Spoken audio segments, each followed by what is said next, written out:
Hi friends, axiom 4 machine కి సంబంధించి NASA ఒక కీలకమైన ప్రకటన చేసింది.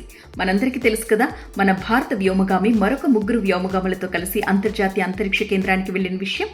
జూన్ 25న ఫ్లోరిడాలో ఉన్న కెనడీ స్పేస్ సెంటర్ నుంచి అంతర్జాతీయ అంతరిక్ష కేంద్రానికి వెళ్లారు వీరంతా.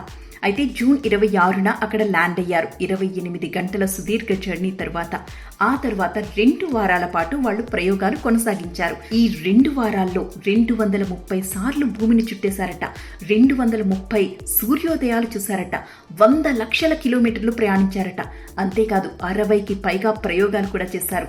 ఈ ప్రయోగాలు కీలకమైన రంగాల్లో మనం మరింత పురోగతి సాధించడానికి ఎంతగానో ఉపయోగపడతాయని చెప్తోంది NASA. Biomedical science, advanced materials, agriculture, neuro science, space technology ఇలాంటి అనేక అంశాల మీద వాళ్ళు ప్రయోగాలు చేశారు. వారు భూమి మీదకి వచ్చిన తరువాత ఇంకా దీనికి సంబంధించిన మరింత ఇన్ఫర్మేషన్ మనకి నాసా ఇస్తుంది. అయితే ఇప్పుడు తాజా ప్రకటన ఏంటి అంటే, జూలై 14న ఈ బృందం మొత్తం కూడా భూమికి తిరిగి రాబోతోంది.